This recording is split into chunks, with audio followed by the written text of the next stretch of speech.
आता वडिलांचे डिटेल्स. नाव महेंद्र कुमार श्रीनाथ चव्हाण, वडिलांचं नाव श्रीनाथ चव्हाण, वय 43. कोणी कोणाला काढले तेच कळत नाही. मतदारसंघ 161 चारकोप. नाव नंदिनी महेंद्र चव्हाण, वडिलांचे नाव महेंद्र चव्हाण, वय वर्ष 124. वय 124. आता वडिलांचे डिटेल्स. नाव महेंद्र कुमार श्रीनाथ चव्हाण, वडिलांचं नाव श्रीनाथ चव्हाण, वय 43. कोणी कोणाला काढले तेच कळत नाही.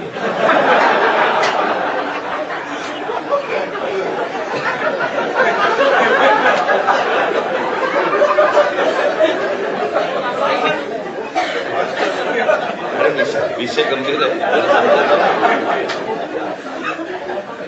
हा 2024च्या निवडणुकीच्या अगोदरचा घोळ. 2024 नंतर त्यांनी त्यांच्या वेबसाईटवरती यादी जाहीर केली, ज्याच्यामध्ये फक्त नावं आहेत, फोटो नाही, पत्ता नाही, काही नाही. आणि आता आम्ही फक्त त्यांच्यासमोर एवढंच सांगितलं की या मतदार याद्या जोपर्यंत सुधारणा होत नाही, तुमची सुधारणा होत नाही, तोपर्यंत निवडणुका तुम्ही घेऊ नका.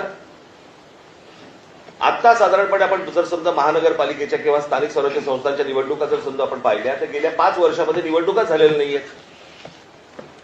मग जर 5 वर्ष जर समजा या निवडणुकांमध्ये गेलेली असली तर मग याद्या सुधारण्यासाठी अजून 6 महिने गेले तर काय फरक पडतो?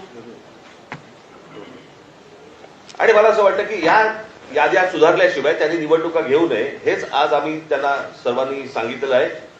म्हणजे त्यांनी आता काहीतरी काल आमची भेट झाल्यानंतर त्यांनी एक नोटिफिकेशन काढलं आणि त्याच्यामध्ये आम्हाला राजकीय पक्षांना 8 दिवस दिले.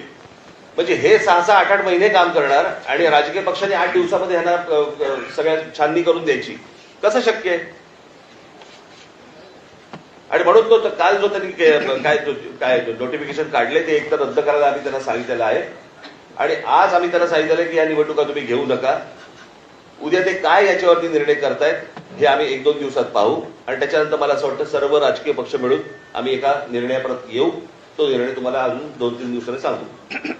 ठीक आहे, धन्यवाद.